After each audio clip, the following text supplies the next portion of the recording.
এমন জায়গায় চলো যেখানে আগে কখনো যাইনি। মানে প্রকৃতি যখন দেয় মানে ভরিয়ে দেয়, আর যখন নেয় তো পুরো গুড়িয়ে দিয়ে চলে যায়। এখানে একটা রিমোট আছে, রিমোটটাকে তুলে নাও। তো এখন আমি জাস্ট তিস্তা বাজারটা ক্রস করে আসলাম।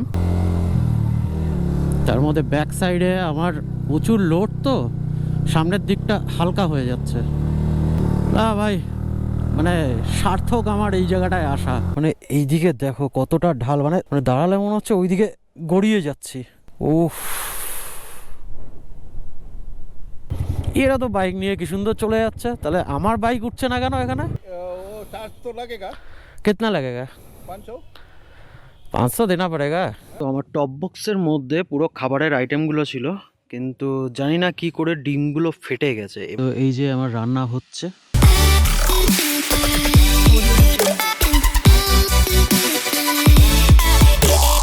তো গ্যাংটক আর কালিম্পং যাচ্ছে ওই রাস্তাটা, আর আমি যাব এই রাস্তাটা। এটা হচ্ছে তিস্তা বাজার। মানে এই রাস্তাটায় আমি এই ফার্স্ট টাইম আসলাম। যেখানে অলরেডি গেছি সেখানে গিয়ে লাভটা কি? এমন জায়গায় চলো যেখানে আগে কখনো যাইনি। বাহ, এই ভিউটা আগে কখনো দেখিনি আমি। তো একটা তো ফটো তুলতেই হবে। জাস্ট আমার ভিরানিকাকে এখানে দাঁড় করাই। ওফ, এই ভিউটা দেখো, মারাত্মক লাগছে, মারাত্মক। পুরো ধ্বংসস্তূপ বানিয়ে দিয়ে চলে গেছে। মানে কয়েক মাস আগে যে ইনসিডেন্টটা হয়েছিল, পুরো দেখো চোখের সামনে, মানে সব গুড়িয়ে দিয়ে চলে গেছে। মানে প্রকৃতি যখন দেয় মানে ভরিয়ে দেয়, আর যখন নেয় তো পুরো গুড়িয়ে দিয়ে চলে যায়। এই ভিউটা তো একটা ছবি লাগবে গুরু। তো আমি কিভাবে ছবি তুলছি তোমাদের একবার দেখাই। দেখো, আমি এই সেলফি স্টিকটাকে ইউজ করি ছবি তোলার জন্য, কারণ একা রাইড করতে গেলে কেউ ছবি তুলে দেওয়ার থাকে না, গ্রুপে গেলেও থাকে না ভাই। আমার কপালে এরকমই জোটে। যাই হোক, কাউকে সাদাসাদি, কাউকে তেলাতেলি করতে হয় না। ভাই আমার একটা ছবি তুলে দে, ভাই এই করে দে, নো ঝামেলা, নো ঝঞ্ঝাট। এখানে একটা রিমোট আছে, রিমোটটাকে তুলে নাও। এখানে ফ্রেম সেট করো।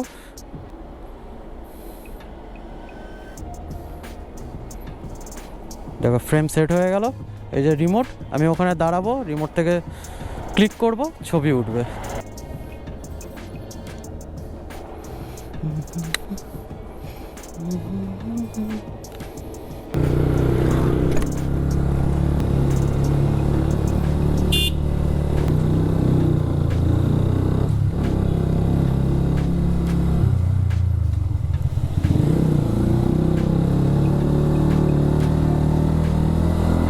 তো এখন আমি জাস্ট তিস্তা বাজারটা ক্রস করে আসলাম। ওয়াও,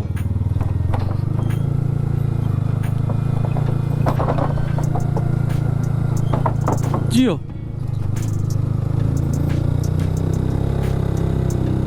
অনেকটা খাড়া, অনেকটা খাড়াই রাস্তা।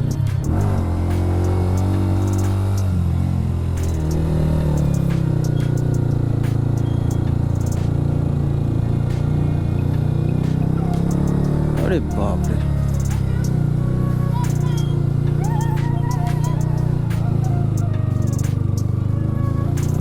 আর ভুল করেও কখনো এরকম খাড়াই রাস্তাতে ক্লাচে হাতই দেবে না। ক্লাচ চাপা মানেই ইঞ্জিন ফ্রি হয়ে যাবে, ইঞ্জিনের পাওয়ারটা থাকবে না, ব্যাস গড়িয়ে নিচে চলে যাবে।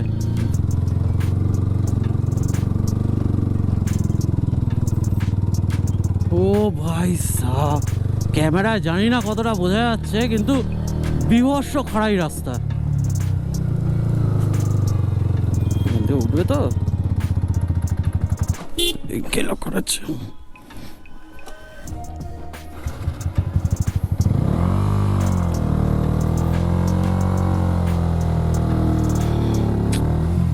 আমার ভুল এটা।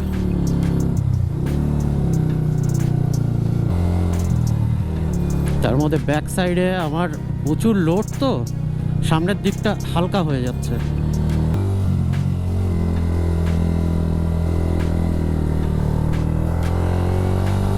ওফ, একবার জায়গাটা দেখো, খুবই সুন্দর। চলছে তো গোপ্রো?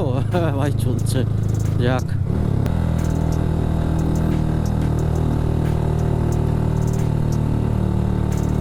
আর ভিউ তো অসাধারণ ভিউ সাইডটা। মানে আমি এক্সপেরিয়েন্সড হয়েও এখানে একটুখানি চাপ হয়ে গেল আমার। যাক, ওটা একটা মাইনর ভুল ছিল, আমারই ভুল ছিল, আমি খেয়াল করা হয়নি যে কোন গিয়ারে ছিল।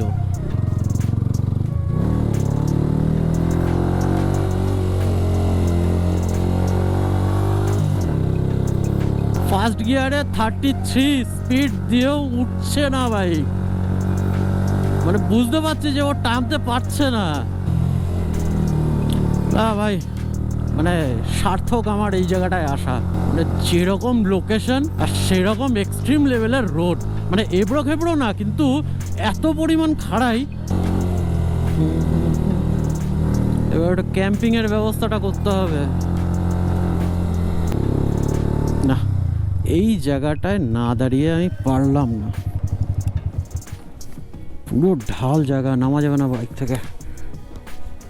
দেখো, উফ, দুর্দান্ত লাগছে, দুর্দান্ত। আরে সব জায়গার ফটো না তুললে হয়? আমি তো তখন থেকে বাংলায় ব্লগ করেই যাচ্ছি, হিন্দিটা আর হচ্ছে না।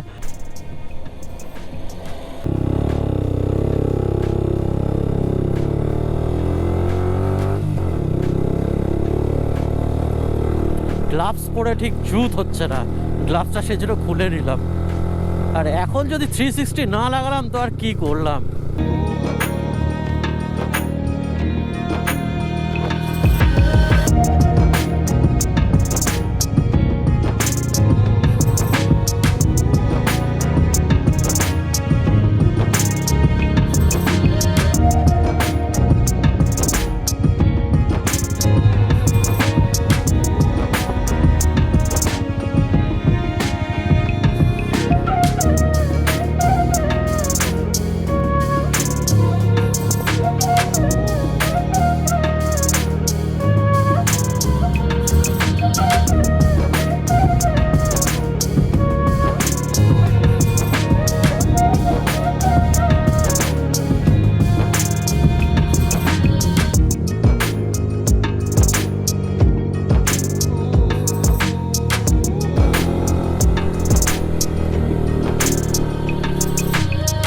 সামনের দিকে উঠতে গেলে বোঝা যাচ্ছে না অতটা, কিন্তু পিছনে একবার তাকালে বুঝতে পারছি যে কতটা ঢাল। তো এখানে জাস্ট দুটো ছবি তোলার জন্য দাঁড়িয়েছিলাম। মানে এইদিকে দেখো কতটা ঢাল, মানে দাঁড়ালে মনে হচ্ছে ওইদিকে গড়িয়ে যাচ্ছি। চলো এবার আস্তে আস্তে টুকটুক করে এগাই। সামনে দেখি ক্যাম্পিং এর জায়গা খুঁজছি এখন আমি। একটা ক্যাম্পিং এর জায়গা পেয়ে গেলে ব্যাস। কারণ আমি আস্তে আস্তে যতটুকু রাস্তা দেখলাম, মানে কোনো ফাঁকা জায়গা নেই যেখানে আমি ক্যাম্পিং করতে পারবো। মানে টেন্টটা লাগানোর মতো সেরকম জায়গা নেই। মাফলার, গ্লাভস সব পরতে হবে, হেভি ঠান্ডা এখানে, আঙুল পুরো জমে গেল।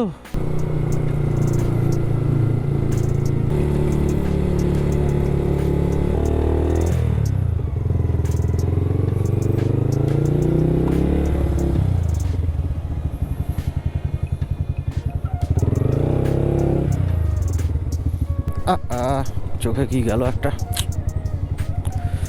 তো আবার আমি ব্যাক করে ফিরে আসলাম লামাহাটাতে, কারণ সামনে দুটো রাস্তা ছিল।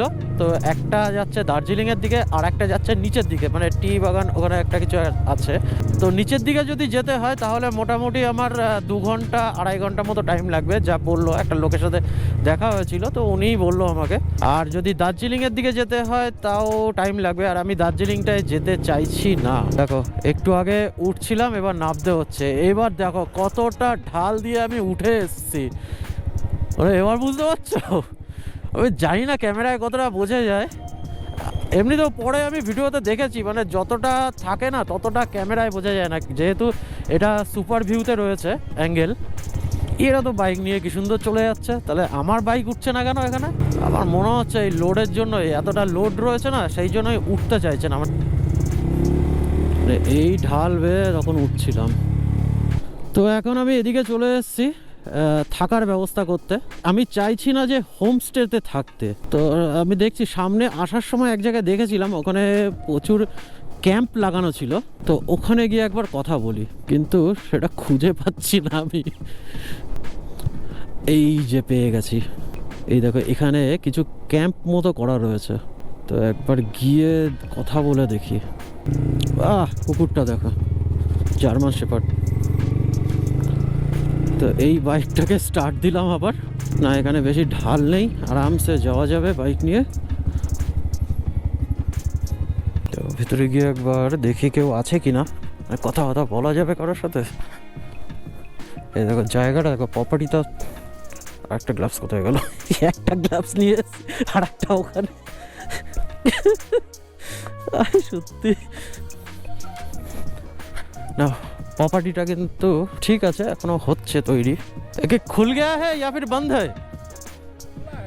खुला है। आप लोग ही टेंट देते हो? टेंट हमारे पास है, रहने का जगह मिलेगा। वो चार्ज तो लगेगा। कितना लगेगा? 500। 500 देना पड़ेगा। और आपका टेंट में कितना है? हमारा टेंट में खाना सब देखो 1500। 1500? नहीं, खाना वाना सब कुछ हमारे पास है। तो हम तो ऐसा ही देते हैं। हाँ, वो तो हमें देख के ही पता चल गया कि आप लोग ऐसे ही देते हो। ঠিক আছে, চলিয়ে 500। তো আমার টপ বক্সের মধ্যে পুরো খাবারের আইটেমগুলো ছিল, কিন্তু জানি না কি করে ডিমগুলো ফেটে গেছে। এবার কটা ডিম ফেটেছে সেটা এখনো পর্যন্ত দেখিনি, জাস্ট ওর ভেতর রয়েছে। ফাটার তো কথা না, কিন্তু তাও যে কেন ফেটে গেল আমি বুঝতে পারলাম না। তো সমস্ত জিনিস এখন এখান থেকে বার করে রাখছি, পরিষ্কার করতে হবে, তারপর আবার সেট করব। তো আজকে আমার ক্যাম্প হয়ে গেছে সেট। আর এই ডিম ভেঙে যাওয়ার জন্য এই প্রচুর খাটাখাটনি করতে হয়েছে, মানে সব পরিষ্কার করা, বুঝতেই পারছো। তো এখন একটু চা বানাতে বসেছি, একটু চা খাবো, তারপর রাতের ডিনারটা একটু পরে করব। এই আমি বসিয়ে দিয়েছি চা কেটলিতে। এখন ভাবছি যে কফি খাবো নাকি চা খাবো, এই দুবিধায় রয়েছি। আর আজকে বাইরে আমি রান্না করতে পারছি না, কারণ বাইরে একটু হাওয়া চলছে, তো একটু প্রবলেম হচ্ছে, সেই জন্য একটু ভেতরে আনলাম। আর ভেতরে আমি রান্না করছি, তার মানে একটু চাপ হবে, মানে বুঝে শুনে করতে হবে, খুব সেফটিভাবে করতে হবে। তো এখন বাজে হচ্ছে রাত 8:30। তো মোটামুটি আশেপাশে তো সবাই ঘুমিয়ে পড়েছে, আর আমি যেখানে রয়েছি তো সেখানেরও মালিক ঘুমিয়ে পড়েছে। তো আমাকে বলে গেল যে আমি শুয়ে পড়ছি, কারণ আমরা তাড়াতাড়ি ঘুমিয়ে পড়ি। তো যাই হোক, এখন ডিনারটা তৈরি করতে হবে। তো ফটাফট ডিনারটা তৈরি করি, খাই দাই, তারপর ঘুমিয়ে পড়ি, রেস্ট নিই। কালকে সকালবেলা একটু প্রাকৃতিক সৌন্দর্যর মজা নেব। যাই হোক, আজকে রাতে আমি এখন বেশি ঝামেলায় যাচ্ছি না, ডাল চাল দিয়ে একটু খিচুড়ি টাইপ করে নেবো। দেখো, ক্যাম্পিংয়ে জল ক্যারি করা এই একটা বড় সমস্যা, তো সেই সমস্যাটাকেও আমি সমাধান করে দিয়েছি, কারণ এতগুলো জলের বোতল ক্যারি করা সম্ভব না। তো তার জন্য আমি এই সলিউশনটা নিয়েছি। এর মধ্যে 10 লিটার জল ধরে, তো যখন দরকার নেই জলটাকে ফেলে দাও, জাস্ট মুড়িয়ে ব্যাগে রেখে দাও, খুব ইজি। এটা প্লাস্টিকের পুরোটা, আমি এটা দিয়েই কাজ চালাচ্ছি। তো এটার মধ্যে রয়েছে আমার নাইফের সেট, পুরো সব রকম কাজের জন্য নাইফ। ভাই, নিজে যখন এত ঝামেলা করে করছি, ক্যাম্পিং করছি, নিজের খাবার নিজে বানাচ্ছি, একটু তো হাইজিন মেনটেন করবোই। তো এই বিস্কুটের প্যাকেটটা হচ্ছে আজকে আমার ডাস্টবিন। আমি কোনো জিনিসই এদিক ওদিক ছড়িয়ে ফেলি না। আর এই ডিমটা ফেটে গিয়ে না খুব চাপে পড়ে গেছি আমি, মানে ডিমের না গন্ধ বেরাচ্ছে। আমি অনেকটা ভালো করেই পরিষ্কার করেছি, তো টমেটো তো এতটা লাগবে না, ওখানে রেখে দিই অমলেটে দেওয়ার জন্য। স্প্যানিশ অমলেট খাবো আজকে। তো রান্নার চ্যানেল খুলে ফেললে ভালো হতো। লঙ্কাটা আমি এমনি দিয়ে দেবো, কারণ এমনি আমার ঝাল পছন্দ না। তো এর মধ্যে আমি চাল ডাল সব ধুয়ে দিয়ে দিয়েছি, জাস্ট জলটা দিয়ে বসিয়ে দেবো। যাই হোক, আমার বউ আমাকে বলে দিয়েছিল যে জলটা ঠিক 1 কড় মতো দেখবে, মানে যতটুকু রাইস দিয়েছো তার উপরে যেন 1 থেকে 1.5 কড় মতো থাকে। তো মোটামুটি এখন আঙুল চুপিয়ে দেখতে হবে না, কিন্তু ততটাই আমি দিয়েছি। এই হচ্ছে আমার ছোট স্টোভ, মানে যেটা দিয়ে এখনো পর্যন্ত আমি কাজ চালাচ্ছি। আর এই হচ্ছে গ্যাস সিলিন্ডার। একটা সিলিন্ডার কতদিন চলে, একটা শেষ না হলে ঠিক বলতে পারবো না, কারণ আমি নিজেও জানি না যে কতদিন চলে। চলে তো যাচ্ছে, দীঘায় গেছিলাম তখনও চলেছে, এখনও চলছে, কালকেও ইউজ করেছি, বাড়িতেও কয়েকবার ইউজ করেছি। এই লাগিয়ে দিলাম আমি স্টোভ। कैमरा लगाना। हाँ, कैमरा पे अभी दिख रहे हैं। अभी दिख रहा है। हाँ, अभी तो दिख रहे हैं। तो ये भाई यहाँ पे था, तो आ गया हमें ज्वाइन करने के लिए। तो भाई का नाम? मेरा चैनल नेम तो देमा नेम जे। हाँ। मैं एक आर्टिस्ट, स्टेज नेम, ओ, जो रैपर का स्टेज नेम होता हाँ, है ना, हाँ, हाँ। वो मेरा देमा नेम जे। ओ, वाह, बढ़िया है। ব্লগস भी দেমা নেম যে ব্লগস দিয়ে। তো এই যে আমার রান্না হচ্ছে, আর একটুখানি হলেই হয়ে যাবে। তো তারপরে খেয়ে দে এবার শুয়ে পড়বো। আর এই ভিডিওটা যদি এই পর্যন্ত দেখে থাকো, তাহলে অতি অবশ্যই একটা লাইক করে যেও। আর যদি তোমাদের কিছু জিজ্ঞাসার থাকে বা কোনো আমার মিস্টেক হয়ে থাকে তাহলে সেটা আমাকে কমেন্ট করে অবশ্যই জানিও। আর হ্যাঁ, ডেইলি আপডেট পাওয়ার জন্য আমাকে ইনস্টা এবং ফেসবুকে ফলো করতে ভুলো না, কারণ দেখো এই ভিডিওটা তো তোমরা অনেক পরে দেখছো, কিন্তু এই সমস্ত জার্নির আপডেট আমি ফেসবুক আর ইনস্টাতে কনস্ট্যান্টলি দিয়ে গেছি। তো নেক্সট টাইম থেকে আপডেট পাওয়ার জন্য ইনস্টা আর ফেসবুকে অবশ্যই ফলো করো। তো চলো এই ভিডিওটাকে এখানেই শেষ করি, আবার দেখা হবে অন্য একটা ভিডিওতে। তো ততক্ষণের জন্য stay tune, take care and good by.